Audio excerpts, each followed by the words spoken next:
Mountaineer Nation, let's ride. But Don Nealon's Mountaineers enjoy walking in where angels fear to tread.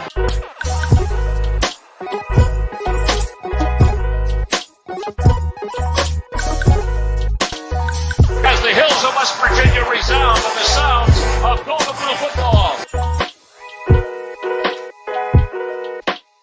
Here is Harris in trouble. Stiff arms. The would-be tackler comes down over the 25 to 20. Goes around about it to 15 to 10 to 5. A touchdown, West Virginia. He did it.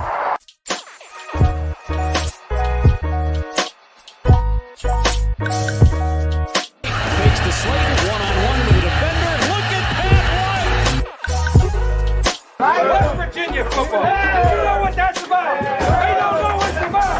West Virginia football. Football our people. Let them know. Leave no doubt tonight. Leave no doubt tonight. No doubt. They shouldn't have played the old Golden Boot. It is a great night to be a Mountaineer wherever you may be.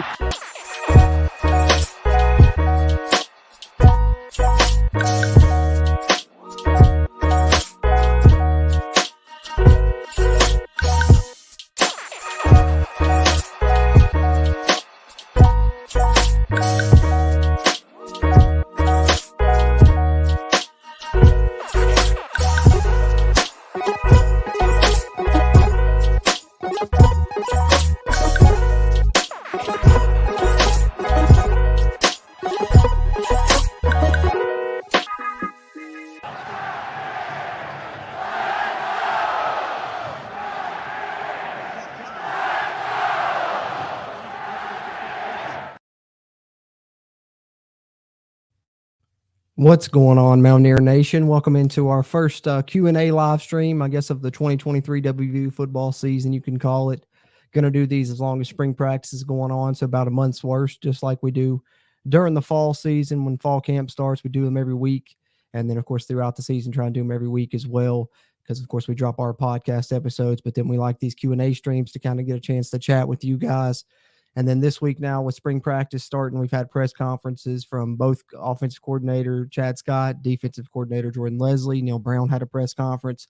And then even today, Country Roads Trust, hopefully you guys got a chance to check it out, dropped their first of their spring press conference videos as well. I think they had Neil Brown, Garrett Green, Nico, CJ Donaldson, and Devin Carter. So a lot of things to talk about, a lot of storylines coming out, and wanted to see what you guys were thinking here heading into the spring. So, drop your thoughts in the comments, of course, as always. Let us know how you're feeling heading into spring practice here for WVU. What storylines are you looking at? What position battles? What are you most excited to get yourself? I know we're going to have new man under center, got a new offensive coordinator, bit of a new look offense, and, a lot of new faces on both sides of the ball, offensively and defensively, to talk about. So I'm sure we'll talk about some of that throughout. And I got some topics to bring up and discuss when there's not any questions going on, but I see a few people in here already. So be sure to drop your thoughts in here, just like our friend Kenny did here. What's going on, Kenny? Good to see you, man. I know exactly what you mean here. It's been a while, since I've done one of these Q&A streams as well. So that's one of the reasons I was excited for spring football starting, getting a few weeks of practice, getting to get back to these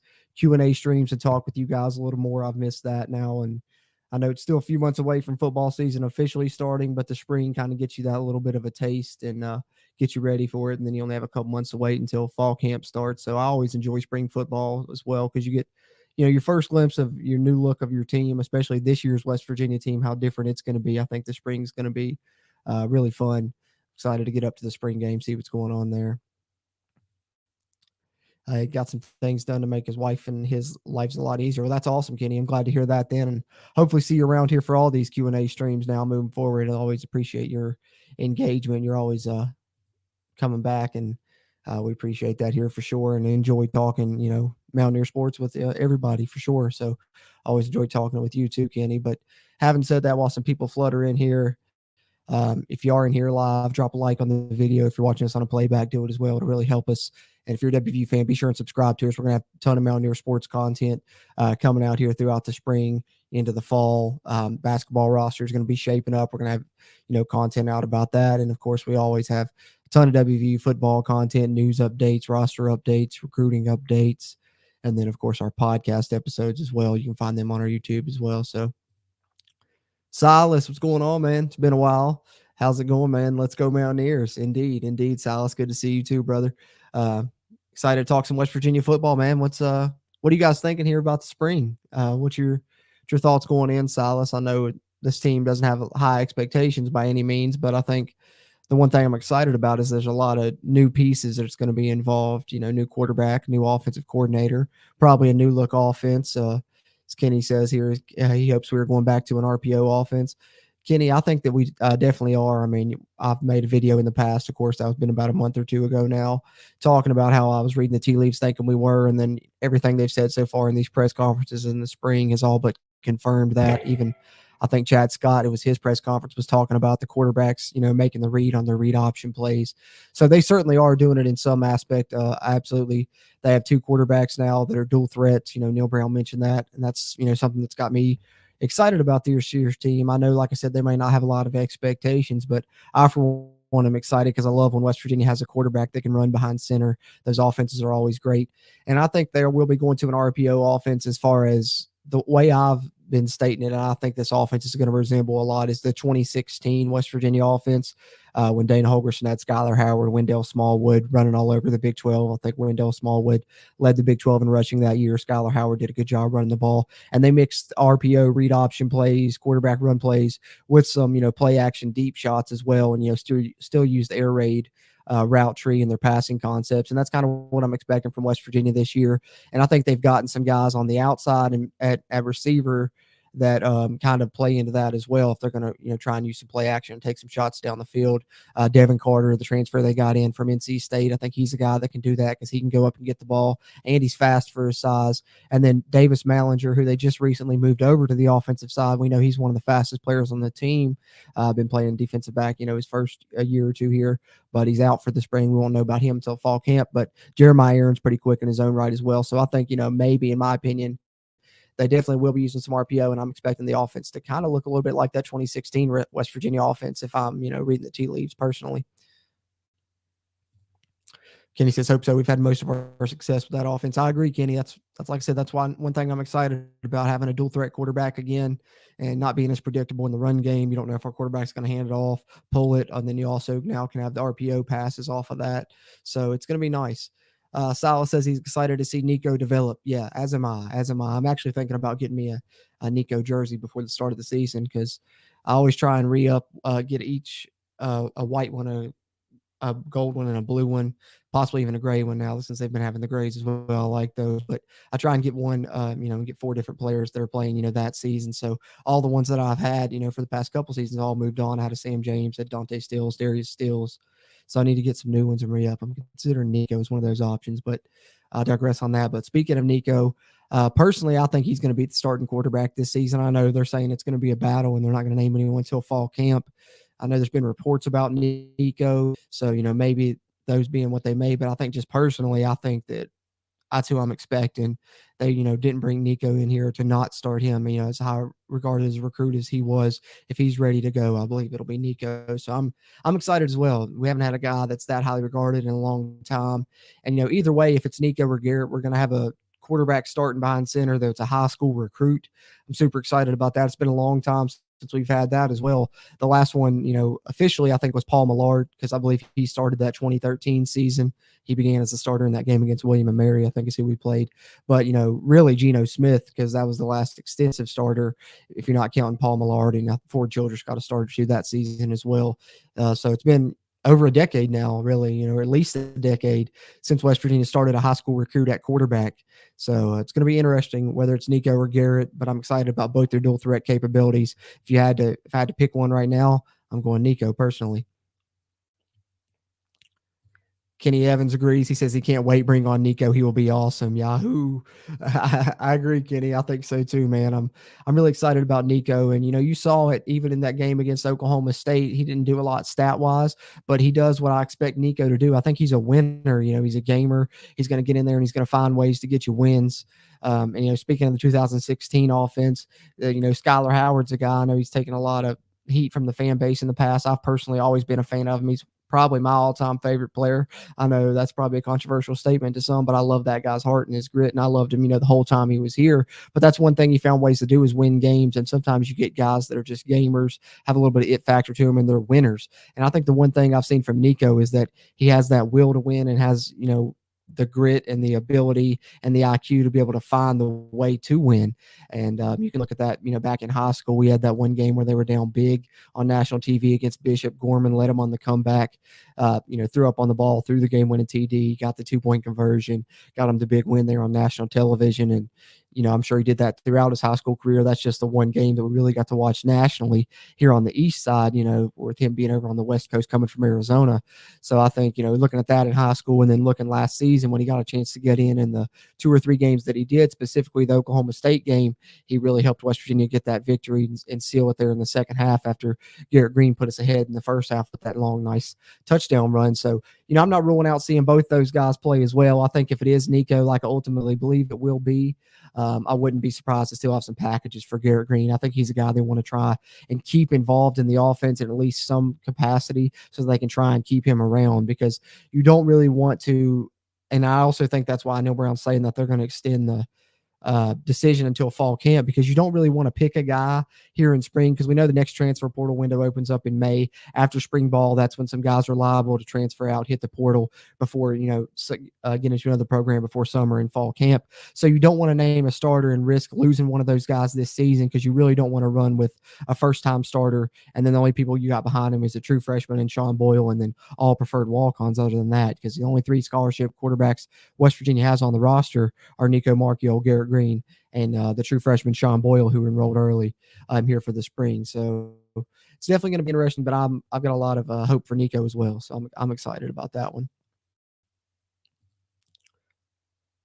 Eric says, Skyler, last great win season we had. Yeah, last, arguably our best season in the Big 12. You could argue the Will Grier year, because they were right there on the cusp of the Big 12 championship game. If they could have beat Oklahoma State, who they were up big on at the half, or Oklahoma, we know that battle back and forth. And if it wasn't for a blocking out of bounds penalty against TJ Simmons, they'd have probably still went to the Big 12 title game and had to turn around and play them again the next week, I believe. But arguably that 2016 season is still the best season we've had in the Big 12, because it's the only 10-win season that we've had. I know people like to make the argument of they lost the bigger games in that season. And they did. I can't argue against that. But the thing is, it is still the only 10-win season that we've had, in the past, decade at least. So, and the only one we've had in the Big 12. So I'm hoping to see us get back to that sooner or later. But Skyler, you'll get no hate from Skyler from me. I'm a huge Skyler Howard fan. He's certainly one of the jerseys hanging in the closet that I've got. And like I said, it's arguable, Pat White's hard to top, but as far as favorite players that I just really enjoyed watching and really enjoyed their attitude, the way they took on the game and everything, was certainly Skyler Howard for me, just because everyone was on William Crest. No one really wanted to see Skyler, as the starter. And then they still rode him when he was in there. And, every little thing people nitpicked, it seemed, because they were expecting William Crest and didn't want this JUCO quarterback that came in that they didn't really know a lot about leading the program. But then, he led us to that 10-win season, and we started off 6-0, and I was so happy for him, because he was a guy that was under-recruited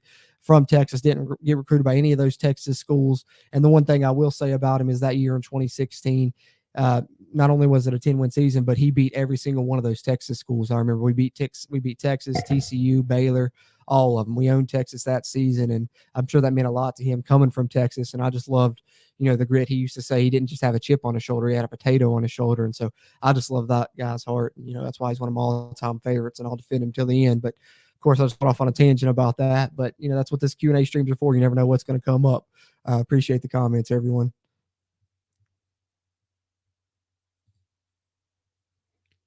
Chad Atkins, what's going on, man? Good to see you in here. Always appreciate your comments and everything. You're a great Mountaineer fan. Always got some excellent analysis and insight. You really do know what you're talking about, and I appreciate you chiming in. He says, do I think we can see some 2 tight end sets to help the run game and more underneath routes by the wide receivers to help the young and experienced wide receivers we have? Yeah, I really do. I really think a lot of people are complaining that we don't have enough wide receivers. You've heard Neil Brown mention that that's due to, the transfer portal. Now you don't want to keep 15 receivers on your roster, because a lot of them are going to move out. You want to keep 5 to 8, the more you can keep happy in the room. And he also mentioned, if you got too many in the room and they're unhappy, then that creates a problem in the locker room. You get, one of those energy vampires, as I like to call them. But I think with the offense West Virginia's running this season, they've got a lot of good running backs. So there's been talk about maybe getting 2 running backs on the field at the same time. So, of course, that eliminates another receiver off the field. And like you said, some 2 tight end sets. I certainly could see that with us adding Cole Taylor, because I know Traylon Davis is ready to play. He played last season. Going to be even better this season as he comes into his own. I wouldn't rule out seeing Victor Wickstrom get onto the field this season. Finally, he's an athletic guy. And then, there's plenty of bodies at the tight end position. And then West Virginia has some fullback bodies as well. Colin McBee's a preferred walk-on. They've mentioned that's had a great offseason. And then they just brought in a transfer in Luke Hamilton, who was an All-American at the FCS level as a fullback. So I wouldn't rule out us seeing, some 2 tight end sets, some 20 personnel, or even, getting 2 backs on the field, whether it be, 2 of our running backs, as we have that deep running back room, or a running back in either Luke Hamilton or Colin McBee. And if we're doing that, then we're only going to need to have, 2 to 3 wide receivers on the field at any given time in a lot of the sets that I think we're going to be running, because I do expect to see heavier sets, Chad. I think that's going to help our run game. It's going to help us in short situations if we can have, a fullback in the backfield and 2 tight ends on the line. Going to make that a lot easier with Cole Taylor, Traylon Davis, and Luke Hamilton leading a huge CJ Donaldson on them short yardage situations for one. So I think that's going to help the run game in that aspect. And then also you can present those heavy sets for your play action deep shots with those speedy receivers I was talking about earlier. But as far as underneath routes to help the wide receivers, I certainly think you'll see that, especially early on in the season, early on in games. Going out there, first game of the season, Happy Valley, playing Penn State on the road, you're going to want to get your first-time starter, whoever it is, Nico Garrett, going to want to get them some confidence. So I'm certainly expecting, and I hate some fans are probably going to hate to hear this word, but some screen passes to start the game, probably definitely some drag routes, things like that. So I certainly think that's going to be a big part of the offense. You're going to have to do some different things to help the teams not load the box, because as much as we know we're going to be relying on the run, our opponents are going to know that as well. So we're going to have to either be able to hit those deep shots or hit on some screen plays on the perimeter to relieve them and get some of those defenders out of the box, get them extra hats out of the box to help our run game down the line. So certainly agree with that, Chad. Great question, man. Kenny says, looking forward to seeing Mallinger go to receiver. Man, you don't understand how excited I was when that news broke. And I think I was more excited than a lot of people, just because I still play, college football, the NCAA football 14 on the Xbox 360. I've been playing it pretty much ever since it came out. I just recently bought a PS5 just specifically for when the new college football game comes out, because it was supposed to release this year in July.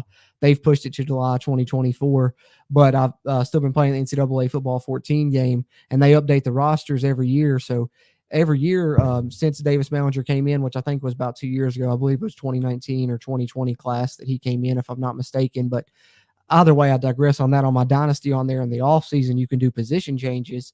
And I would, in the offseason, every time I would play, I would move him from safety where he was at to wide receiver to get his speed over on that side. And when I played with him on those games at wide receiver, man, he was burning everybody. I was killing the deep routes.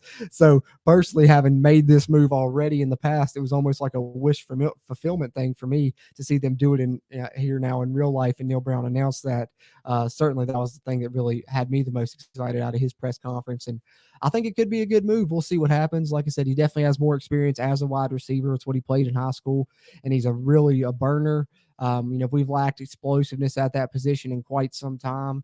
I think the last guy that we had that really took the top off the defense, or really the only guy in the Neil Brown era, you could argue Sam James in 2019 had some games where he really stood out. He led us in receiving that year, had a great freshman season. But I think George Campbell was the last one I would call a deep threat, and the only one that we've really had in the Neil Brown era that year in 2019. I think he had like 19 catches, and 7 of them were touchdowns, if I'm not mistaken.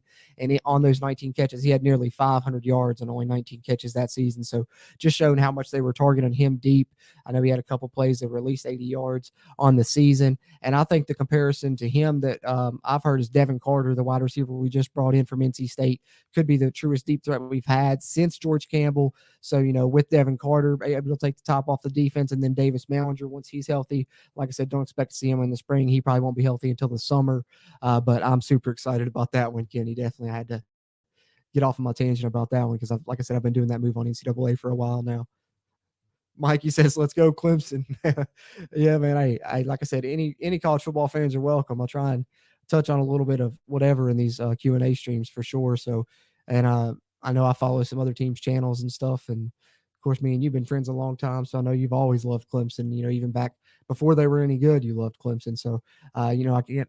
Nobody can accuse you of being a bandwagon for them. So, I was happy when they won the national title for you that year that they did so, at least definitely. But I'm glad to see you in here, man. Appreciate you hopping in, Mike. Kenny says wheel routes too. Certainly, you got to think that's going to be something that they try and do.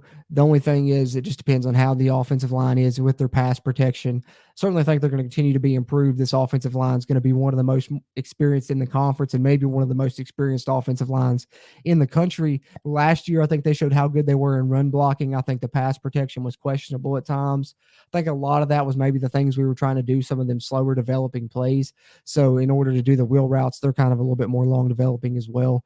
Just depends on how much the offensive line is improved in pass protection and how much we're able to utilize the wheel routes. But I certainly think we got the players with potential to have success on those wheel routes. Just depends on if everything goes according to plan to be able to pull it off, I think, Kenny.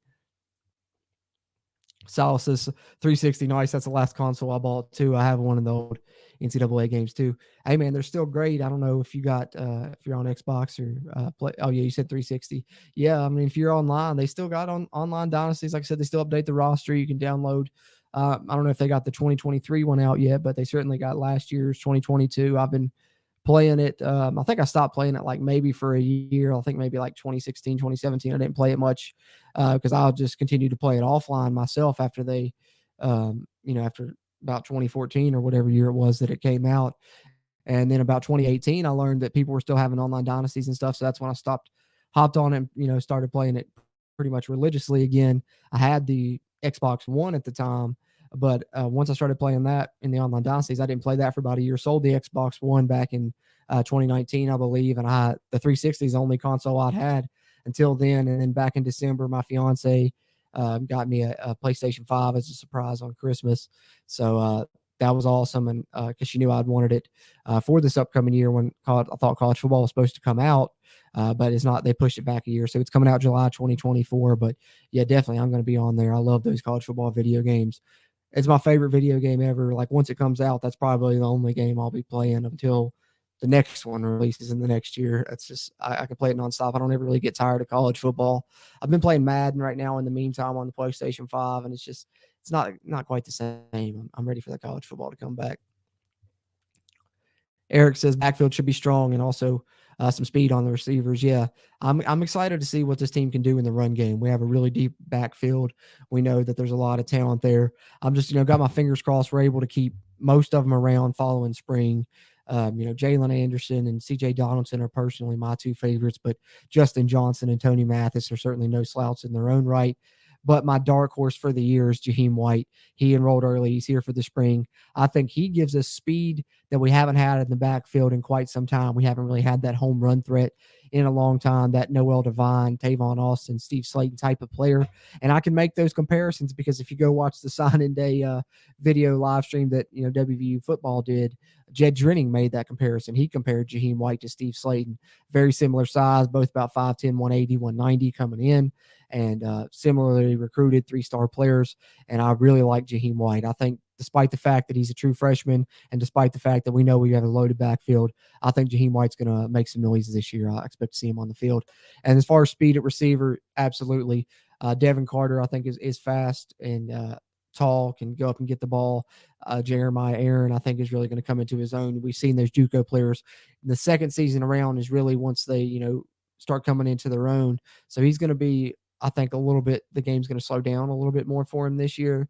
Last year he's probably still adjusting because I think he's got some speed that we haven't really fully seen yet, despite how quick he looked at times last season. And then Davis Mallinger, like I said, once he's healthy, now that he's at receiver, I'm super excited to see what he can do. I hope that he can maybe provide some explosiveness for us there. I'm certainly going to be intrigued by that one. I think, last offseason, the storyline, there was a position move of C.J. Donaldson, of course, from what we thought was going to be tight end to running back, and we saw how that turned out. I'm hoping that, fingers crossed, Davis Mallinger can follow a similar path because I think that is going to be kind of the story of the offseason here. Mikey says 70-33. Y'all still got us. Yeah, that's the only thing that we can ever say to to Clemson people, but usually they're just like, we appreciate it because that allowed y'all to fire what was his name, Kevin Steele, I think, and then bring in Brent Venables, and of course the rest is history. 2 national titles later, right? So, but we'll take the win for sure because BCS era was ending. West Virginia, I think, is the only team, if I'm not mistaken, to go undefeated in BCS bowls, 3-0. So I was super excited to see us win that one and get one more before that era ended. Unfortunately, that's the last big bowl victory we really had. So, it is what it is. And we can hold on to that, Mike, but since then we've been going completely opposite directions. Give me 1 second, guys. I appreciate y'all's engagement in here. Been great so far. Haven't even had to pull up any of the news topics I got, but like I said, we'll get to those here in a minute. But you guys definitely continue to drop your thoughts on the WVU football spring, your questions, comments, concerns, anything you want to talk about there. Even if it's not WVU football related, like you said, whatever you're related. If you're a fan of another team, anything, like to just talk with you guys. But I got to take a drink of this coffee real quick. My throat's extremely dry right now.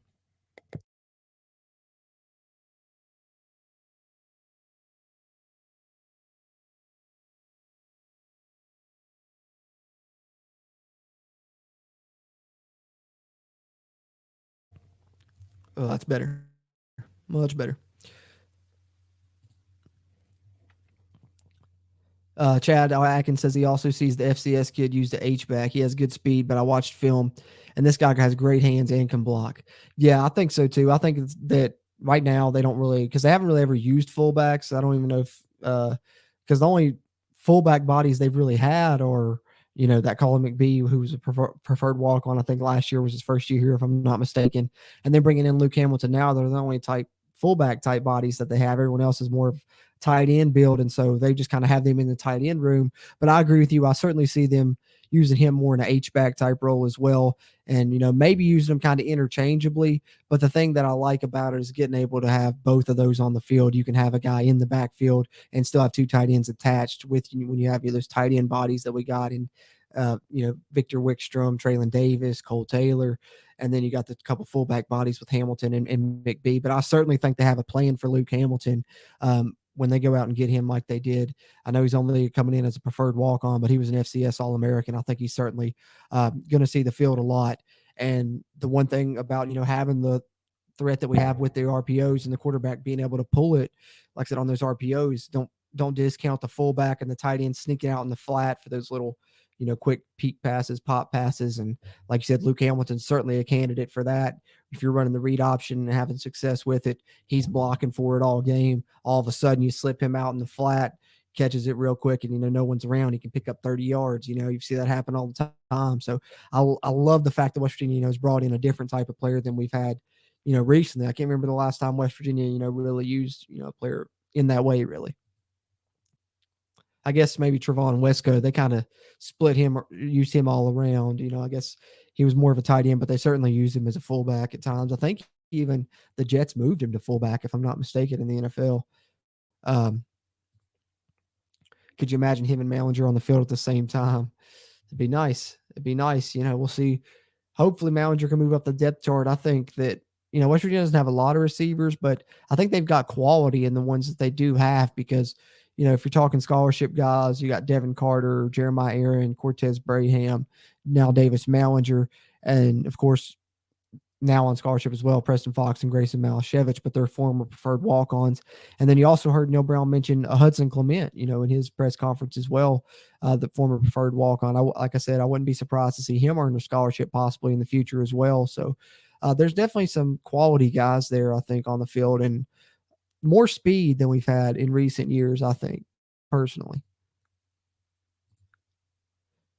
Kenny said he would like to see Stephen Bailey get the receivers coach. I know I've heard a lot of people mention that. I know he was on as a grad assistant in the past, and he's expressed an interest in getting in coaching.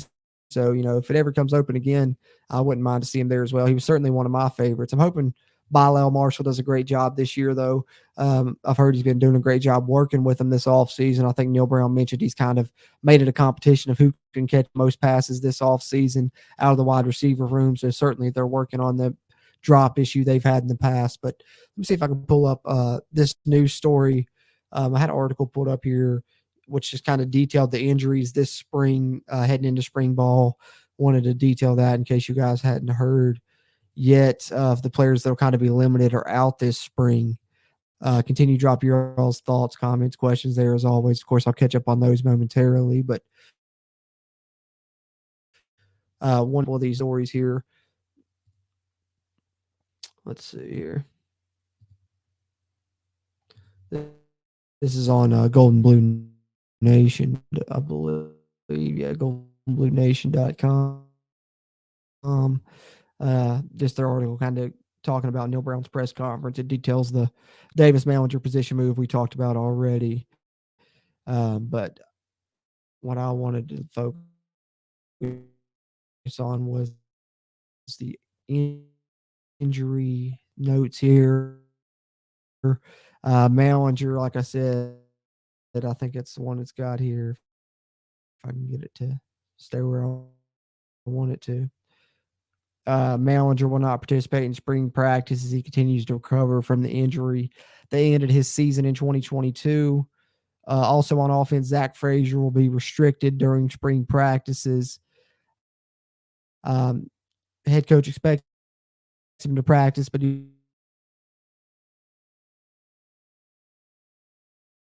may be limited during 11 and on 11 work.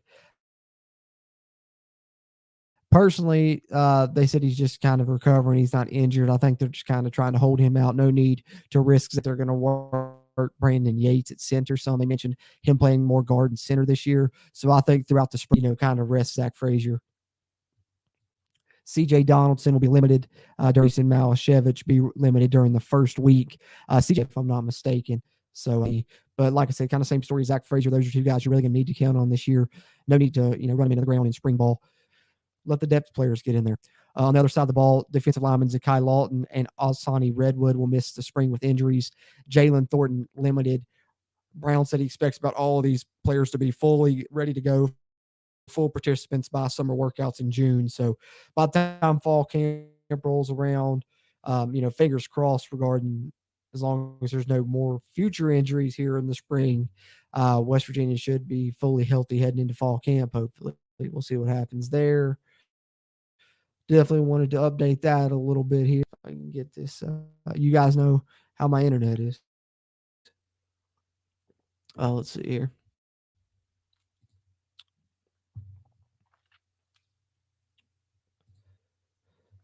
WVU Fan 23, what's going on? I haven't seen you in a while. Glad to get these Q&A live streams back up going. Like I said, this is the first one of spring. Going to do one a week as long as spring's going on. Probably our post-game live reaction to the spring game. Probably be doing that from Morgantown, planning to go up for the spring game. So certainly, yeah, Rodney Gallagher, can't forget about Rodney Gallagher. He's going to contribute right away this season. Hopefully he will be a big-time playmaker. I agree. I think he has that capability. Just haven't really mentioned just because not here yet. He didn't enroll early, so he won't be here till the summer either. And involved in fall camp. But yeah, he's got speed as well. And he's got what he's got is a lot of quick twitch as well. He can really make people miss, as we were talking earlier about screen passes and throws underneath. That's certainly a guy I think that we're going to be looking to in that area. I expect him to fully be West Virginia starting slot receiver this season personally. Just not here for the spring yet. I'm going to share the spring roster, just with the scholarship players, so you won't see guys like Hudson Clement on there, preferred walk-ons and stuff. I'm sure you guys have seen the roster updates I've been doing throughout the offseason, but I'll share that here in a minute, just kind of update you guys on what the roster looks like right now in spring and kind of talk about that a little bit momentarily. But yeah, Rodney Gallagher certainly I think is going to be a playmaker for this team this season. And despite the fact that he's a true freshman, he's one of the highest rated recruits we've brought in to WVU. I believe he's the highest rated in the Neil Brown era, if I'm not mistaken. Top 10 all-time highest recruit in WVU football history. So a lot of expectations for him. Hopefully it's not too much for him, but I think that he's going to be counted on in his true freshman season a lot more than some of the other highly regarded guys we've seen in the past. Like, think about Noel Devine. He kind of had to work in his freshman season behind Steve Slayton, played sparingly. Even Tavon Austin, his true freshman season was mainly just featured as a kick returner. Made a few plays in the receiving game. I think I can think of one or two big long touchdowns, but for the most part, he was more of a role player and just like I said, used as utility player on kickoff. I can think of the game against Connecticut. He ran the back of the opening kickoff, but I think Rodney Gallagher is going to be relied on a little bit more. I expect him to be a starter at receiver for this team. I would not be surprised about that as well. But even if he doesn't, listed as a starter on the depth chart, they're going to have packages. He's going to be involved. I think Chad Scott in his press conference even mentioned that they certainly have a plan to get Rodney Gallagher involved. James Blankenship asks the same as well. So hopefully that covered that question as well. James, appreciate you hopping in and chiming in as well. Yeah, I figured as much. My internet, you guys know how it is with it when I'm live. But the good thing about it is I've got the audio recording and I record that locally, so it'll be clear. I'm going to upload the audio version of this up to the podcast side. So, anything you miss here, whether you didn't get a chance to tune into it live or if you're watching on a playback. And like I said, my internet can be shitty times, so sometimes I do cut in and out a little bit. But if the audio is not clean and you got to hop out at a chance or you want to hear the playback, where the audio will for sure be clear, you can check it out on the podcast side. I'm going to try and have that uploaded at some point tomorrow, probably just the playback of this, just the audio only version. But Kenny says if Reller gets the speed of offense, speed and timing, he can see it. Yeah, I definitely think that I think he's going to be a player, man. I think right away he's going to surprise and turn some heads even as a true freshman. Luke Bart, what's going on, brother? Good to see you in here, man. As always, let's go. Let's go Mountaineers indeed. Let's go Mountaineers indeed. Let me see if I can pull up this offseason roster as I've been trying to update it going through. Let's talk about the roster a little bit, guys, but continue. Drop your thoughts in the comments there, your questions, anything you're thinking there heading into spring ball. What are you most excited to see this spring? Are you looking forward to the spring game? Are you going to attend? I always try to. I know a lot of people don't enjoy it, but personally for me, it's only $10 and I live down in Mercer County. So I travel 3.5 hours just to go to the spring game, every year that I can. I was in Florida for a few years, didn't get to go then. So every year since I've been back, been trying to go, but definitely going to try and get up here this year. It's a month from today, actually. So get our first look at this new look offense, Nico, Garrett Green, etc. So I'm a little bit excited about it this year. I'm not going to lie to you. I know coach on the hot seat and stuff. Some people probably aren't, but I'm going to like our style of offense and everything. So I'm a little bit excited to see what's going on this spring. And I think Neil Brown's supposedly giving Chad Scott a chance. Hopefully we'll see how that works out. Maybe just maybe Neil Brown will let him call the plays. Just 1 second, guys. I'm sharing the screen and talk about the roster. Like I said, this is only the spring roster, so some of the incoming freshmen and recruits you won't see on here. Only the early enrollees. Which actually, as a matter of fact, let me share the early enrollees list with you guys. You got which freshmen are on campus here for the spring, and then I'll run through the roster. I think I got this early enrollees list as well. Let me see. While that pulls up, I'm going to take a swig of coffee here. I believe my fiance just pulled up outside. My dog's barking. I don't know if that picked that up or not, but 1 second.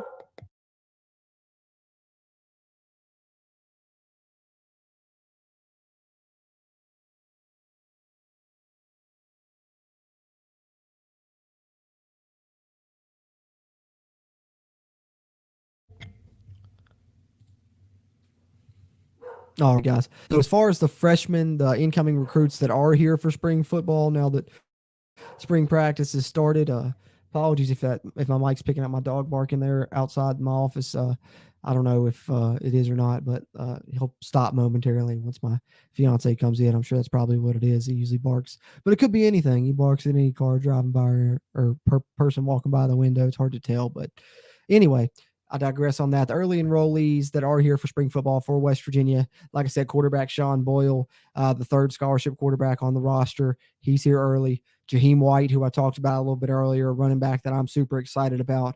Probably my favorite recruit in the class outside of Rodney Gallagher. Then Torrey Johnson Jr., like I said, the son of former Mountaineer Torrey Johnson, played in the early 2000s.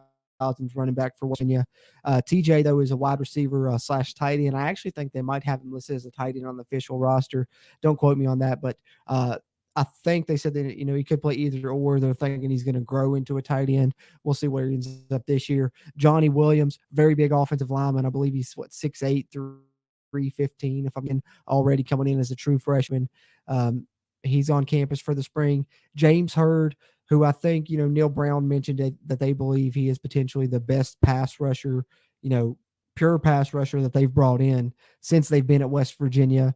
I expect to see him on the field a lot this season. I don't think he's going to start or anything. You still got Jared Bartlett there at Bandit, but I think there will be packages for James Hurd, and particularly in pass rush situations, I think he's going to get on the field almost a lot like Bruce Irvin when he came in his first year from JUCO as just a pass rush specialist in that first season before, becoming a full-time starter in his second season. But in his first season playing only on third downs, I believe he was second or third in the nation in sacks. I don't know if James Hurd's going to have that type of impact as a true freshman, but I think he's got great capability to really come in and play a lot.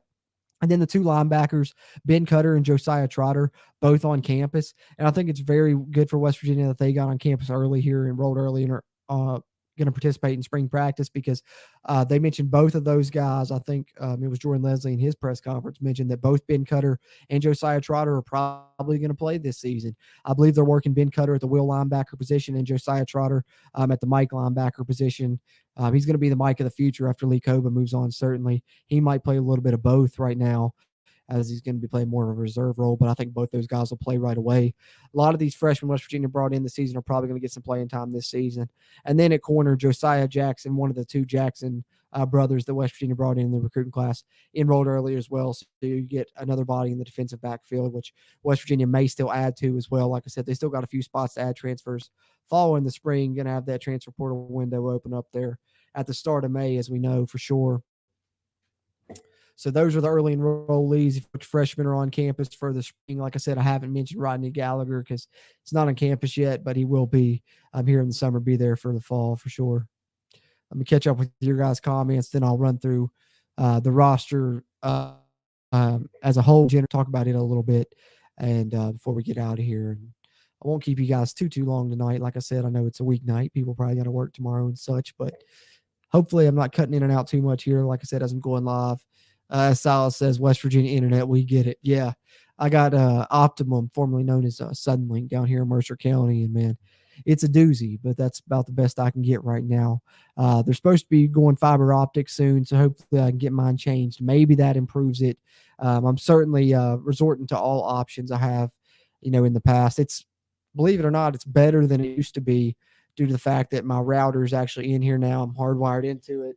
It's literally right here. That's what that Country Roads webcast block's sitting on. That's below the calendar is the router. So I'm hardwired in. So it's literally the best I can do. I've upgraded to the best package they have. As soon as I get the fiber optic, we can try and get it. So hopefully it improves. But yeah, West Virginia internet, I'm sure you all know. Like I said, shitty. Eric says somebody out there needs to offer CW a cutting-edge internet promo as well as his coffee. Come on. Yeah, I mean, there's got to be some local West Virginia coffee company out there that wants to sponsor Two Roads webcast, right? You would think so, as much as I'm drinking coffee on the show. Internet would be great if I could get someone to sponsor, and then maybe they give me some improved service. That would be fantastic. But absolutely, sponsorship opportunities always welcome. Still on the search for those. Roadcast at gmail.com. Holler at us. Luke Bart says, sounds like the players are really buying into Chad Scott. Good to see. I'm excited too, man. Can't wait. Yeah, Luke, I'm really excited about that. Funny story about Chad Scott. Completely random. It was literally, I think, a mere days. I know less than a week before they announced him as offensive coordinator. I'm at the Sheets here in Princeton. Probably ordering food or something. I don't remember. It wasn't late. It was about, middle of the day. But it was during the time that the coaches and everyone was on winter break. It was right either before or after Christmas. Can't remember right off the top of my head. But I'm in Sheets and I'm looking and I see someone that looks familiar, but I can't place him. I'm like, I swear I know that guy from somewhere. I'm walking around the store, see him, and we make eye contact, and it's almost like he's looking at me like, I think this guy recognizes me or something. Almost like he's expecting me to talk to him.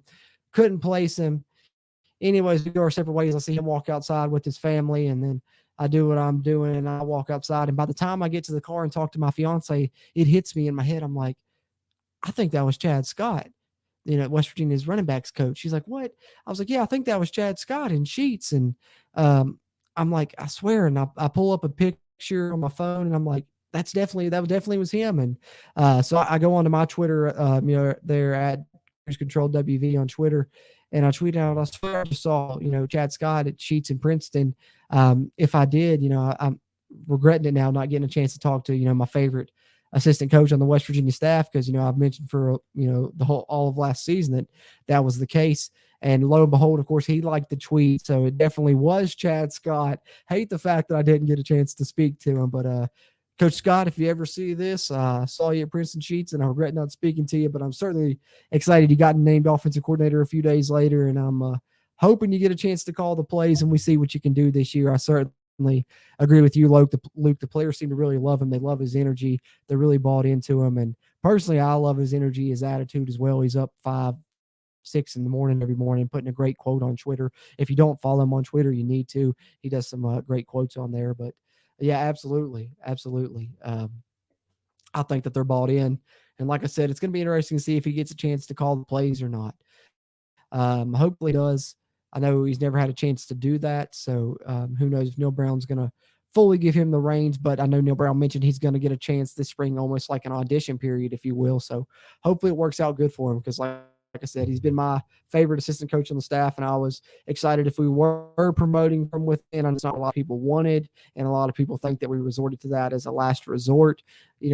Whatever argument you want there, I think Chad Scott's certainly the best case you can have if you're doing an in-house move, and I think it could pay dividends. The run game's been good. We're going more run heavy this year, and Chad Scott's been a big reason and a big part of that, and the running backs have been good in the Neil Brown era as a whole. That's the one thing you can say, so I'm excited about it for sure.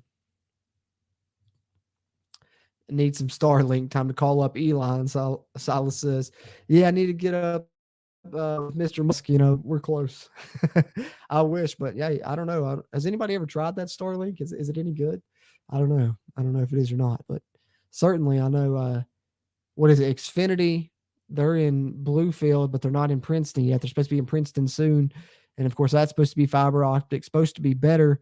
But then I've heard terrible reviews about that from people that have it in Bluefield. So I'm like, maybe I should just stick with Optimum, and hopefully when they get fiber optic, it at least makes mine a little better. I don't know, but we'll ride it out. The good thing is, at least on my pre-recordeds, I can try and move my audio to match my words to my lips. It's a lost cause in these live streams. I know it's probably annoying, but at least hopefully I'm not choppy all the time. I know sometimes it can get that way, but like I said, I've got it recording locally, and I'm planning to put it up on the podcast side as well. So hopefully you guys are subscribed to the Country Roads webcast on the podcast side as well. Any podcast platform, Apple Podcasts, Google Podcasts, it's on Spotify as well. Subscribe to it. Get the episodes right in your phone. You can listen to them. It's where we put all our long form episodes. Because as you all know, originally started off as a podcast, just started doing this YouTube side of things about a year ago, but really enjoy it, especially these Q&A streams where I get to interact and talk with you guys. Mountaineer Nation is filling and stuff like that, and just really try and grow the Country Roads webcast community. That's what we're trying to do here, guys. So definitely, like I said earlier, if you're in here, one of the ways you can help us, free to you and easy, is just hitting the like button on the video. I know it's crazy, but it really helps with the YouTube algorithm. And if you're a WVU fan, be sure and subscribe. We're getting close to that 1K. That's our goal. Would love to hit it before the season starts in the fall. To 1,000. So certainly subscribe if you haven't already. James Blankenship says, excited to see the incoming defensive players, Hurd, Cutter, etc. Me too, James. Me too. I think that West Virginia, a lot of people are down because we've lost a lot, and our defense wasn't great last season to begin with. It really took a step back compared to what it had been the 2 years before. And a lot of the players that we brought in, people aren't excited about because some of them are from a lower level, and the brought in last season from a lower level weren't that great. But I think that we've done a bit better of a job this season.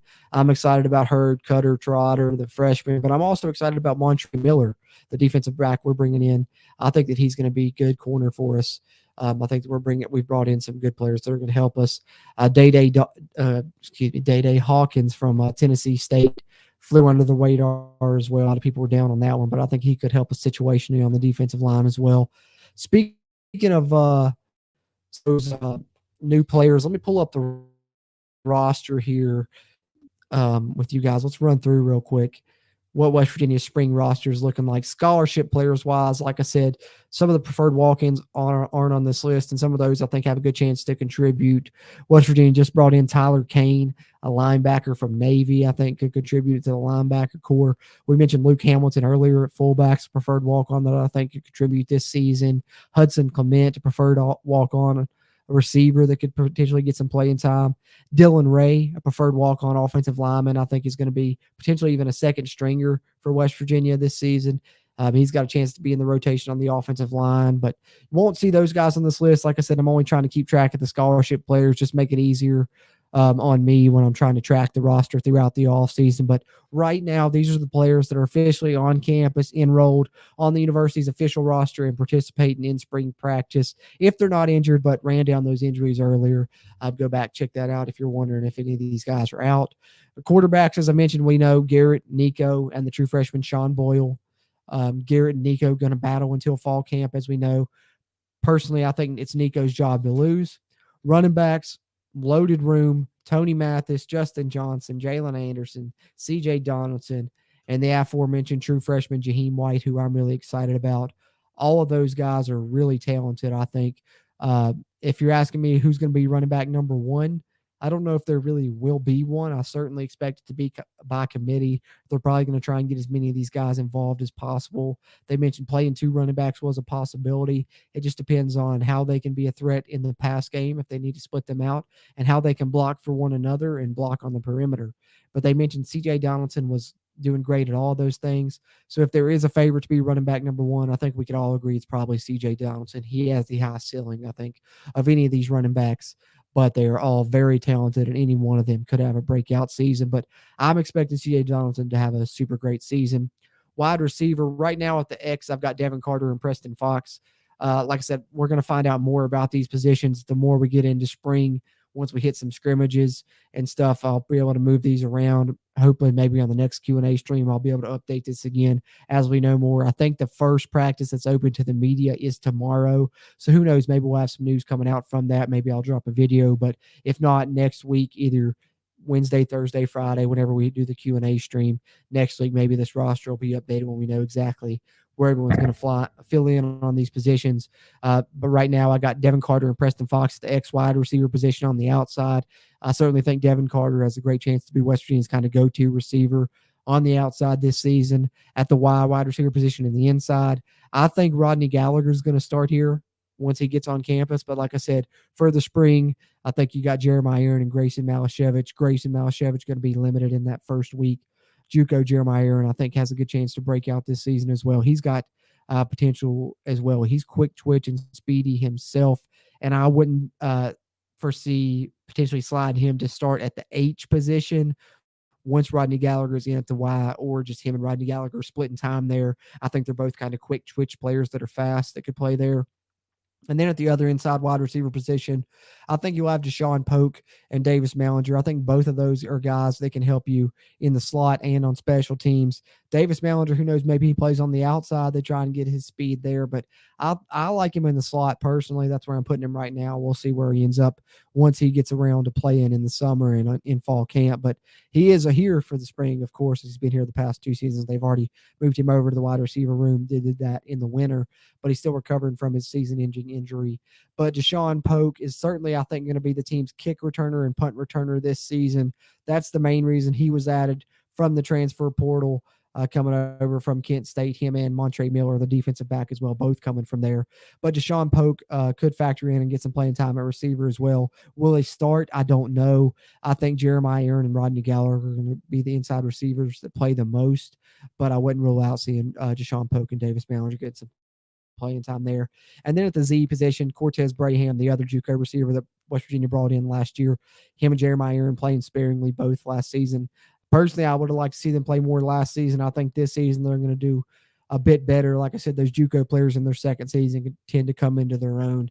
I've got him and Jarrell Williams as the other outside receivers on the other side at the Z position. Tight end, like I said, it's a deep position for West Virginia. Cole Taylor, I think, will be the tight end one, the biggest pass-catching threat for the Mountaineers, coming over from LSU, 6'7", going to give West Virginia some size. They haven't had at that position in quite some time. Traylon Davis, I thought we saw play bit of a mixed bag, in his role last season, but he really did some good things in the blocking game, and I think he's going to help West Virginia's run game. Victor Wickstrom, I think, is a player that can help West Virginia this season. I think he's an athletic tight end.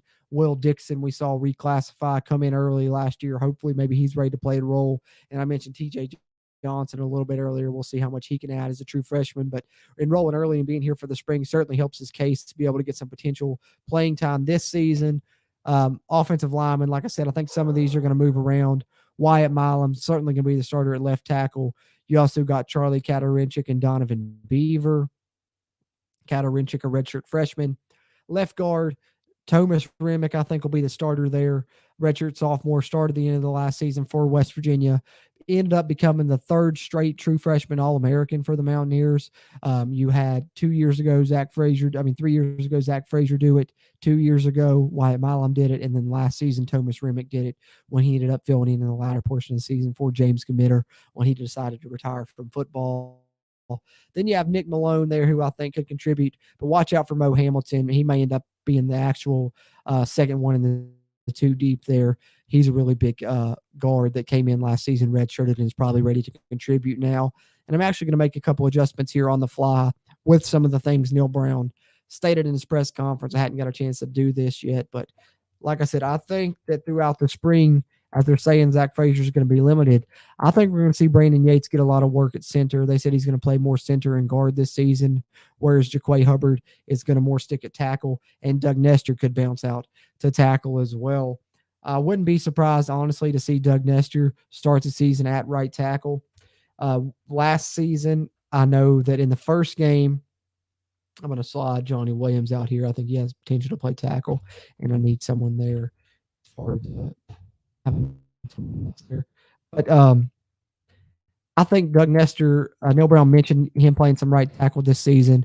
If you guys remember last season in West Virginia's initial starting 5 offensive linemen that they brought in, game 1 versus Pitt, Doug Nestor did start at right tackle with Jordan White at right guard. Jordan White got hurt in that game, and ever since then, Doug Nestor played right guard, and they kind of bounced back and forth from Brandon Yates and Hubbard at right tackle before ultimately settling on Jaquay Hubbard, and this is supposed to be Johnny Williams, actually.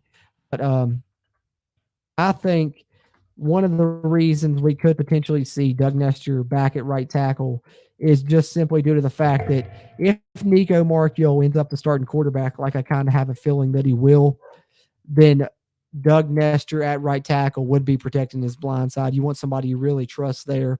I think they have a lot of trust in Doug Nestor. Not saying they don't trust Jaquay Hubbard, but Doug Nestor is experienced. He's a veteran. He's done a great job since he came over from Virginia Tech, minus the first part of the season when he had that cast on his hand. Ever since then, he did a great job. I'm super excited that he came back.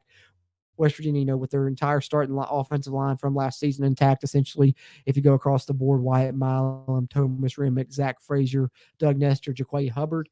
But starting game 1, could you see this potential starting lineup? Because I think maybe you could go into Penn State, Wyatt Milam, Thomas Remick, Zach Frazier, Brandon Yates, Doug Nestor, and then Jaquay Hubbard backing him up. That's a possibility. They're working Yates at guard and center this spring, they said. I think we'll see him at center some if they're having Zach Frazier limited. I think if you see Zach Frazier playing, then they slide Yates over to right guard and move Nestor out to right tackle, because they're just really trying to get their best 5 offensive linemen on the field. And I think what it boils down to is, are you better with Nestor at right guard and Hubbard at right tackle, or are you better with Yates at right guard and Nestor at right tackle? And it also could, like I said, boil down to, is it Nico or Garrett Green, and do you want Doug Nestor protecting that backside? So that's kind of the offense. Flip it over here on the defense, run down it for a second. Defensive end, right now you got Sean Martin, who Neil Brown mentioned when he was asked about leadership. He thinks Sean Martin has great potential to be a leader of this club this season. He mentioned 3 potential leaders, 1 at each level. Sean Martin at defensive end, And then, of course, we'll talk about the other two momentarily, but they were Lee Koba at the linebacker level, and then in the secondary, Aubrey Burks, who I think is really underrated heading into this season. Also at defensive end, Jalen Thornton, who we mentioned will be limited in spring practice. Taurus Simmons, they've moved back to defensive end. He was kind of playing bandit and bouncing back forth there, but Neil Brown mentioned they're going to probably use him at defensive end. And then you got Eric Burton, who came in last year, redshirted and is now available. Defensive tackle, Eddie V, and Day Hawkins, who I talked about earlier. I think Day Hawkins is underrated. He's coming in from Tennessee State as a transfer. And then Asani Redwood is a guy that a lot of people are really excited about. Just all the sacks he racked up in his senior year of high school, and then he put on a ton of weight before coming to West Virginia. However, unfortunate to see that he's out of the spring for injuries as well. Expected him back in the summer. Same with Zakai Lawton. So the bottom two there, both out for at least a part of the spring. I think Redwood's out for the entire spring. Not sure about Lawton, but Eddie V and Day Hawkins there. And then nose tackle, Mike Lockhart, Hammond Russell. Both those guys been around. Michael Lockhart was in a bit more of a reserve role last season. I think he could be counted on to, be more of a mainstay this season. We'll see. And then for Torma Mulba, don't count him out playing a role in the future. Coming over from Penn State.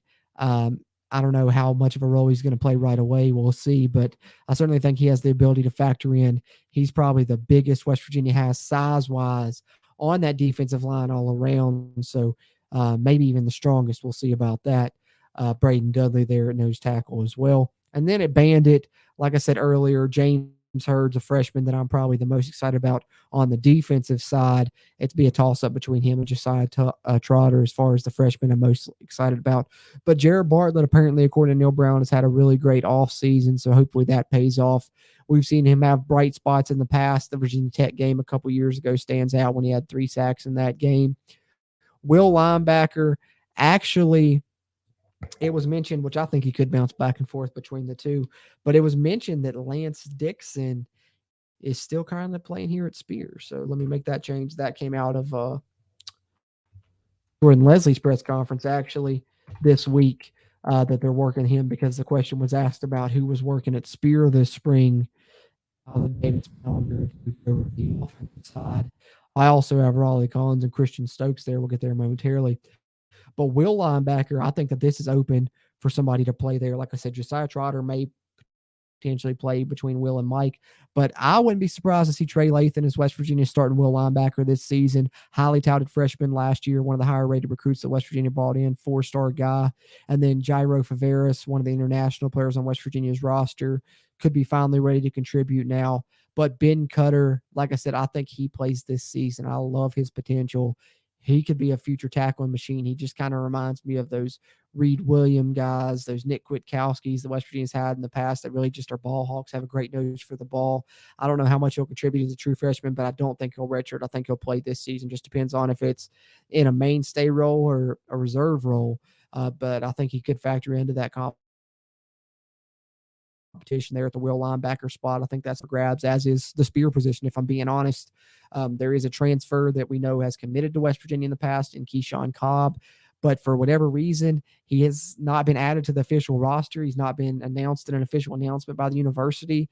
I had heard that he was enrolled at school, so I don't know what the holdup is on the football side for him not to be on the roster, not be officially added yet. So I guess we're kind of wait and see on that. Hopefully he's able to factor in, because I think that was who was going to be West Virginia's starting Spear this season, Keyshawn Cobb, the transfer from Buffalo. But I haven't heard anything personally in regards to that situation. I'm hoping he's still going to be a part of this team. But as it stands right now in the spring, he's not around. But Mike linebacker, like I said, Lee Koba mentioned as a leader of this team. I think he could have a better season this year at that Mike position. Josiah Trotter and Tyreek Austin Cave behind him there. Tyreek Austin Cave was kind of MIA last year, I think by no fault of his own. This coaching staff, for whatever reason, didn't play him a ton until finally late in the season. But when they did play him, he had great grades on PFF. So I think the potential is there for him. Somebody's going to have to spell Lee Koba in situations. West Virginia a little bit set up to be able to do that this season. Last year was a bit of a toss-up for whatever reason. They were throwing Caden Bizer in there a lot. Nothing against Caden Bizer, the preferred walk-on, but I just thought Tyreek Austin Cave and Trey Lathan were both a little bit more talented. But hopefully they're ready this year to give Tyreek Austin Cave some more playing time. And like I said, Josiah Trotter is a freshman that I think is going to make an impact right away this season. I mentioned Cutter's potential, but Trotter is ready-made more so than Ben Cutter even. I think he's got the bloodline. His father, obviously, Jeremiah Trotter, his brother, Jeremiah Trotter Jr., playing at Clemson already. I wouldn't be surprised to see him either be the guy that spells Lee Koba at Mike and is the second in there at that position, or even maybe factor into the position battle here at Will before it's all said and done. Then you got the spear position. West Virginia's kind of hybrid linebacker, safety, nickel corner position.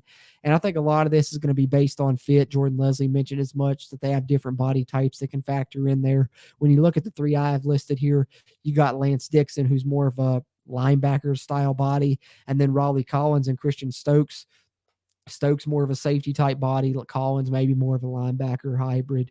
But also he mentioned you got a guy that, as a nickel corner that, because sometimes the spear has to play that role. They could play a guy that's more of a corner fit there. So I think a lot of who they play here at the spear is going to be more based on who they're facing at any given moment on the field, what personnel that team has.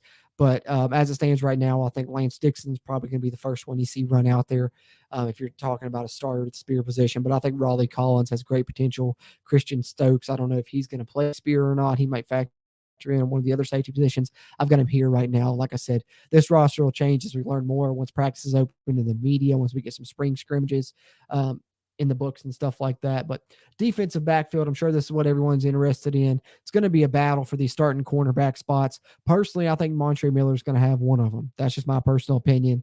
And then I think here on the other side, you're going to have a battle between Jacoby Spells, Andrew Wilson-Lamp, and maybe even Malachi Ruffin, who is back. I know last season people probably weren't expecting him to play as much as he did. Early on, he was a bit of a liability, but then late in the season, in a couple of those games West Virginia won, he was a high-graded defender on PFF, and he made some important plays in those wins, particularly over the Oklahoma school. So I don't factor him out of competing for that starting spot at one of the cornerback spots. Personally, if you're asking me, I think Montre Miller's on one side, and it'll either be Wilson Lamp or Spells on the other side. I'd love to see it be Spells. I think he has the highest ceiling. I think the best two corners potential-wise for West Virginia out of these is Montre Miller and Jacoby Spells. But I like Wilson Lamp as well. He's a speedy guy on the team, so he could factor in. I like the potential of the bodies West Virginia has. It's just inexperience here, whether it be young guys like Spells and Wilson Lamp or Montre Miller, who just has no experience here at the Power 5 level coming from Kent State. Of course, there will be question marks with the players West Virginia brought in from lower levels last season, the defensive backfield not working out too great. But I think Montre Miller is going to be a different story. He has really high grades on PFF. He's never been called for a pass interference penalty in over, I think, 800 snaps, if I'm not mistaken, or something like that. It was a ton of snaps. He's played a ton of football. Never been called for a pass interference penalty. And he has high grades on PFF. And I know you're thinking, oh, he played at a lower level, but Kent State played Georgia last season, and they played him almost better than anyone that played Georgia last season. And Montre Miller held his own against Georgia and against other Power 5 teams that he was matched up with, had great grades in those games. And he's a lot faster than the other corners West Virginia brought in last season. So I like Montre Miller. I think he's going to be a good addition. Free safety right now, I have Burks and Hershey McLaurin, but I'm not ruling out one of these two sliding a cat and those two being the starting safeties, because I think both those had really bright spots last season. Hershey McLaurin came on at the end, as did Burks. But I think Burks, if you go back and look, was one of the highest graded defenders on West Virginia's team. I believe he's the highest graded returning defender we have. And he was also, according to PFF, the highest graded safety in the entire conference. So I think Burks is underrated. Neil Brown mentioned him having leadership capabilities among the secondary. And then at catch, you have Marcus Floyd and Caleb Coleman back there. Kicker, I think it's going to be a competition between Michael Hayes, who West Virginia brought in from Georgia State. I think certainly Michael Hayes is going to be our kickoff specialist. As far as place kicking duties, him and Danny King, I think are going to compete there. Both have strong legs. And then at punter, we got Oliver Straw coming into his second season, coming from Australia. So that's the roster as it stands in spring. As you see, there's still some holes there West Virginia is looking to fill. Let me get back with you guys on the regular camera here, but there's still some holes West Virginia's looking to fill. Neil Brown even mentioned they have scholarships left that they're going to use following the spring. Of course, the next transfer portal window opening up in May, and they're going to add some more players. I think he mentioned defensive line. They'd like to add secondary potentially they'd like to add, and maybe even one more wide receiver. So add more transfers to this team that can maybe fill some of the holes. And then, like I said, let's not discount the freshmen that are coming in the fall. Some of those may play. Traylon Ray's a 4-star wide receiver. And then, of course, Rodney Gallagher we know is going to play. Just depends on how much. But definitely appreciate you guys tuning in to this one. Been an awesome stream with you guys. Ran through the roster, ran through the early enrollees, spring football kicking off. Gave you guys some of the things I'm looking forward to. Appreciate you guys sharing some of the things you're looking forward to as well. Drop your final thoughts in there as we get ready to kick off spring practice. I know not too much to talk about. I haven't had the media get a chance to get in there. Some more storylines may come out then, but we'll do this again next week too, though, so we'll have a chance to talk about those. Like I said, one every week while spring practice goes on. Been a great turnout for this one, and appreciate you guys. So drop your questions in the chat if you want to drop any final questions in there or any thoughts you have here on West Virginia spring. What are you excited to see? Things like that here. I'll catch up on your guys' comments one more time before I get out of here. Like I said, appreciate the interaction. But Nick Ski, what's going on, man? Haven't heard from you in a while. Appreciate you always well. Do you think WVU will have an open competition, seeing how the season went last year? From what Coach Brown was saying in his press conference, he has his favorite already. Okay, here's my belief on this. I touched on it kind of a little bit earlier. There's been multiple reports that Nico is probably going to be the starter. I think personally, you're not bringing in a recruit that highly regarded to sit on the bench. I think that's why they even tried to get him involved at times last season, even though Garrett was kind of the one that took over after JT. Nico still, split time with him and then even took over that Oklahoma State game. But I think it's going to be Nico. I think reading the tea leaves, that's why they're talking about playing Nestor at right tackle to protect Nico's blind side since he's left-handed. And I think that they're going to stretch the competition out. They're going to, they're still going to obviously say it's a competition. It's going to go into fall camp, and they're not going to name someone till the fall. But I think the big reason behind that is they don't want to lose either Nico or Garrett, because behind them, they're only going to have a true freshman that has a scholarship. And other than that, it's preferred walk-ons. Sam Stoner, I believe, that came from the same high school, was Jaheim White being one of them. And then there's a couple others as well that were preferred walk-ons. But so they really can't afford to lose Nico or Garrett to the transfer portal. So I certainly think they're going to stretch it out until fall. I believe it'll be Nico. I think everyone else kind of reading the tea leaves thinks it's already Nico. But even if it is Nico, I wouldn't be surprised, like I said, for them to have packages for Garrett Green, like in the past, just to keep him involved so he doesn't try and portal out before this season's over, at least, because I think this year they can't really afford to lose Nico or Garrett. If you see either one of them leave post-spring, I think they would have to bring in some type of veteran just as a backup role or something out of the portal. But question, Nick Ski, appreciate you in here as always.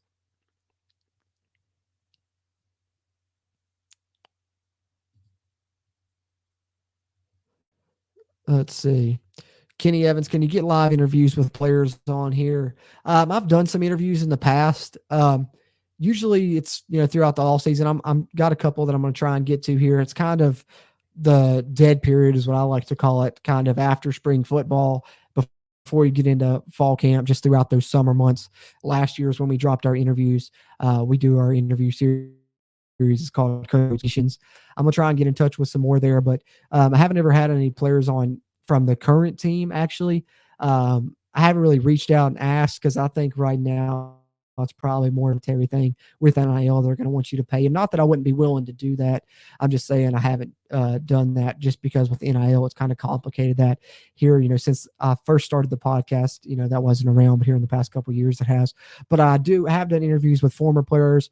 You can find them, like I said, on the podcast platform or here on the YouTube channel. If you go under our playlist, there should be a Country Roads Conversation playlist. We've interviewed Eugene Napoleon, Dale Wolfley, Brian Joswiak. I think those are the ones that are on there on the YouTube side. But certainly player interviews are never out of the realm of possibility on here, Kenny. Definitely stay tuned to our channel for updates on that content, and then of course our Twitter as well at WVU Country Roads. We can update those at a time as well. But I've never done any live, really. For me, when I do interviews, I kind of like to do them pre-recorded, just in case there's any slip-ups or anything like that. Just that way you're not wasting any of the guest time or anything like that, because usually I try and let them know how much time I'm going to need them for, whether it be 30 minutes, 60 minutes, and try and stick to that as much as possible. because a lot of times it's hard to get those schedules to line up for the interviews. The players are busy, whether it be, former players or whatever. So I've never done any live. I'm not saying that I never would, but typically when I do interviews, I prefer pre-recorded myself personally. But yeah, never rule it out, Kenny. Appreciate the question, man. Definitely. There'll be probably some interviews coming this off season. I've got one person that I've spoken to that says he would come on if we get the schedules to line up. I don't want to spoil it too much, but I'll say a running back, and I'll say the run or the play. I think most people call it the run, but you probably know who I'm talking about by just that. So he's one that we're potentially having on this off season for a Country Roads conversation, and then who knows who else you may end up seeing. But Jimmy, what's going on, man? I don't know if you got a chance to catch the basketball podcast updated SRW bracket group, but I seen your bracket in there. You still got the chance to win. You and Devontae both pick Alabama, and then I think it was Tim Illery maybe picked Texas. Y'all's champion are still alive. Devontae's killing it right now in points, but he might end up winning the whole thing. But you certainly got a chance to win the CRW merch yourself. He says, I'm hyped to see who y'all give the keys of the offense to. Did I mention it, who you got starting? Like I said, I don't think they'll announce it until the fall. But there's been reports out that it's pretty much already been decided that it's Nico. From people around him have kind of almost said that he's been not so much guaranteed that, but there's certainly a lot of speculation that it's going to be Nico's job to lose. And personally, I think it's Nico's job as well. Like I said, one of the highly regarded quarterback commits we've had in quite some time. And the thing I'm excited about is either way, you're going to have your first high school quarterback starting at West Virginia in over a decade. Like I said, the last one really was 2013 with Paul Millard and Ford Childress. Paul Millard started that season, so he's the last one to officially start a season, so it's been 10 years. But as far as long-term starter, it was Joe Smith because, Paul Millard, Ford Childress, neither one of them ended up being the starter there. Of course, it was Clint Trickett that ultimately took the reins later that season, and then for 2014. And then ever since then, it's been JUCOs or transfers ever since for West Virginia. So first high school starting quarterback in a decade, definitely Jimmy. But I appreciate the question, and like I said, I think it's Nico. What about a double quarterback scheme? Not ruling that out of the possibility, realm of possibility. We know there's always been packages for Garrett pretty much ever since he's been here at WVU. And I think if it is Nico, like I ultimately think it will be, I certainly think they'll still have some run packages and some other things there for Garrett Green. So definitely not ruling that out, Kenny, but appreciate your guys' interaction. Like I said, drop your thoughts, questions, comments, concerns in there. One more final chance. I got one more thing I wanted to talk about here in this Q&A live stream, completely not WVU football related, but I'm glad we mentioned the brackets in our CRW bracket group, which shout out to everybody that got in there. Had great turnout for that. Awesome stuff, you guys. Excited to send a little bit of CRW merch to whoever wins there in that bracket group. But appreciate all you guys that have tuned in here live. Like I said, any final thoughts you have on WVU football spring or just anything in general, drop it there in the chat if you're in here live. But if you're tuning in on a playback, drop your questions in the comments as well. I can answer those, in text form if I get a chance. But whether you're in here live or on a playback, drop us a like before you head out, and we appreciate the interaction. First Q&A live stream of spring football. Going to do these weekly as long as spring football is going on, so appreciate you guys. But wanted to wrap this one up with not a little bit of WVU football talk, I guess a little bit of off-topic stuff here, but the NCAA tournament back in swing tomorrow. So with that happening, it's down to the Sweet 16. We'll know the Final Four this time next week. I wanted to take a look at the betting odds and kind of give my picks against the spread. You guys know I like to do this during football season, during our Q&A streams for the Big 12 game. So I figured let's do it for the NCAA tournament for the Sweet 16 to be fun. I always like to preface this by saying this is by no means me saying anyone should take my gambling advice at all. I'm certainly not an expert when it comes to betting. I probably lose more than I win myself, but it's just something fun to discuss. I like to look at the spreads and kind of give my way of how I'd play it if I was making the pick. But like I said, do not bet these. Do that at your own risk. Just kind of fun discussion to give my picks against the spread. But I always got to give that disclaimer in case anyone tries to say, oh, man, you cost me money. I never said that you should do this. But here's my picks against the spread for the Sweet 16. Let's look at some of these current spreads. These are via Caesar Sportsbook. This coming from a CBSSports.com article in regards to the Sweet 16 betting odds and the lines. Currently, Michigan State favored by 2 against Kansas State. I'm taking Kansas State in the +2 on that one because honestly, I'd probably take Kansas State even on a money line. That's where I'd go in that one. I like Kansas State I also already put in a bet on them on a future to make the Elite Eight. So I'm winning some money if Kansas State wins that game already. I might throw something else on that one since they're giving the points there. Tennessee favored by 5 against Florida Atlantic. I'd take Tennessee there. I wouldn't be surprised to see a double-digit victory by Tennessee, to be honest with you. I think I mentioned in the CRW Hoops podcast episode, outside of the 2 number 1 seeds and the 2 Big 12 teams, Tennessee's kind of my dark horse favorite, I guess you could say. I threw some money on them as a future national championship odds just because they had such high odds. So I was like, why not? What the heck? Pick a dark horse and throw some money at it. West Regional, the 2 games you got there is UConn and Arkansas. UConn's actually favored by 3.5 versus Arkansas. I think that'll be a pretty good game. Arkansas's, a team that's made it to the Sweet 16, 3 years in a row now. And did they make it? I think they made Elite Eight last year, if I'm not mistaken. But UConn, I really like their size. I like their team. I think that UConn, wins the game, but I might take Arkansas on that spread because I could see a 2 to 3 point win for UConn in that one. And then UCLA favored by 2 versus Gonzaga. I think I'd ride UCLA on that. It could be close, but I know Drew Timme at Gonzaga is a matchup problem, and he's a force. But to me, this Gonzaga team's just not as good as Gonzaga teams in the past. I could be wrong. They could come out, win that game, and then go on and go to the Final Four or something. Who knows? But I think UCLA favored by 2. I'd take UCLA. And then the last 2 regions here, the South region, of course, we know the region the Mountaineers winded up in. Alabama was the top seed the Mountaineers could have faced. Crimson Tide remaining alive, and they've looked pretty good in doing so. And they're actually favored by 8 against San Diego State. That's a lot of points, man. I don't know if I would take that or not. I might ride San Diego State on that because Alabama, I certainly think, is going to win the game, but 8 points is a lot, especially when you get down in garbage time and you're fouling, shooting free throws and stuff. I could see a 6 or 7 point win. 8's a lot to go with. I'd probably go San Diego State.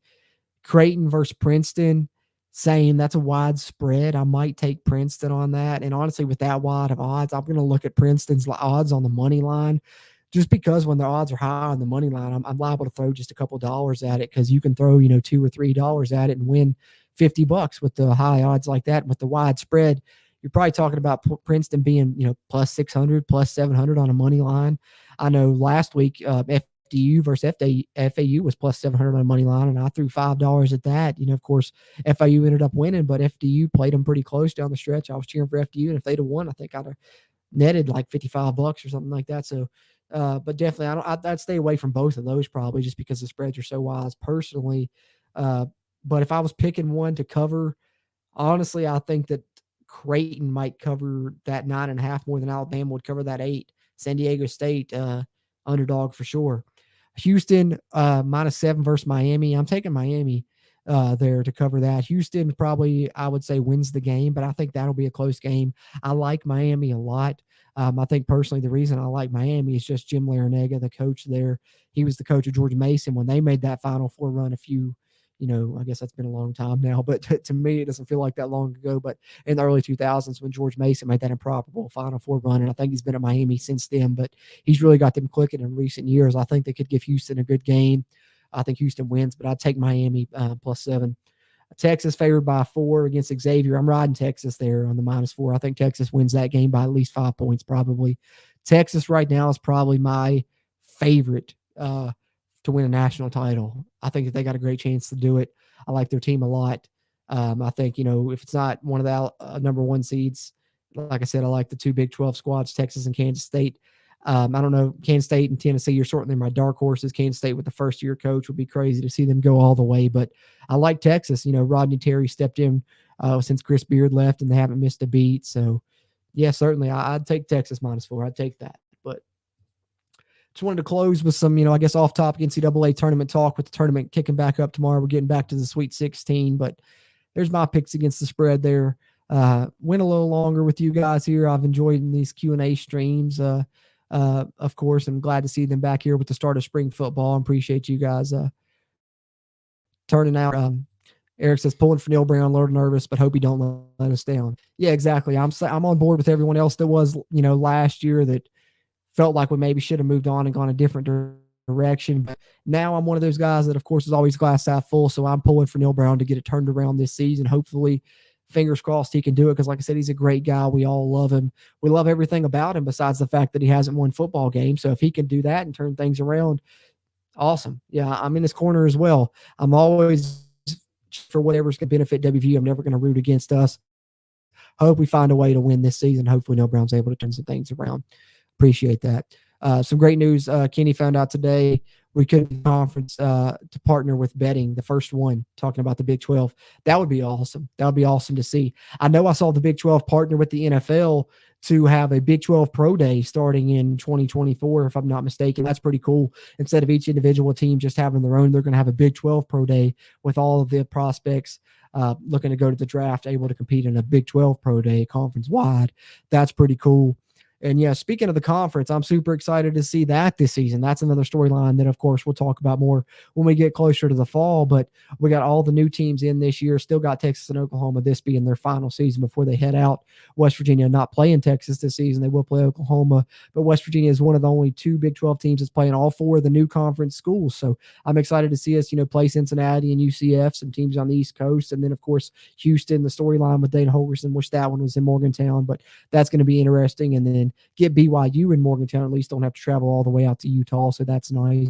But certainly that's going to be a storyline as well, the Big 12 conference and the changes it's going through this year. And personally, I'm one that's a fan of the new Big 12 just because I think it's opening up to a place where West Virginia has a great chance to be one of the top teams in the conference, but they're going to have to get things in order before they're able to do that. They're a long way away.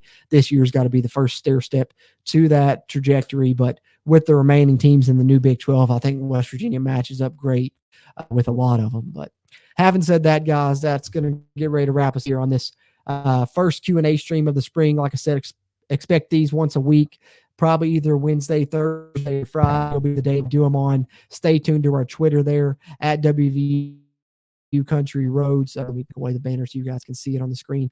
At WVU Country Roads on Twitter is where we usually announce it. Also, I'll probably put a post up on our YouTube like I did earlier today, and I always try and schedule them ahead of time so they'll show up in your subscription feed if you're subscribed to us. But be sure and subscribe if you aren't already, and hit the notification bell so it notifies you when we go live or when we drop a video. Things like that helps you keep up with this content a lot more, because we're going to have plenty of West Virginia sports content coming and plenty of WVU football content coming now that spring is underway. Like I said, the first practice that's open to the media is tomorrow, so hopefully maybe some storylines will come around about out of that we can put out a couple videos about here, and if not, certainly there'll be some things we can talk about on next week's Q&A stream. And I hope you guys that tuned into this one live return next week and chat with me some more about WVU football live next week. If you're tuning into this on a playback and you missed this first one, hopefully that gives you the encouragement to get a chance to hop in live next week, and I'll catch you in here live next week on the live chat. But either way, whether you're in here live on a playback, drop a like on the video before you head out, and drop your thoughts in the comments if you didn't get to tune in here live next week. And if you want to be in here live where we can chat more directly and interact with you guys, like I said, another one coming up next week as we continue to increase our WVU football content here. Now that spring practice has begun, it'll be in full effect, just like it is in the fall, for the ongoing next month of spring football practice, culminating with the spring game there on April 22nd. So looking forward to a fun spring practice season for West Virginia.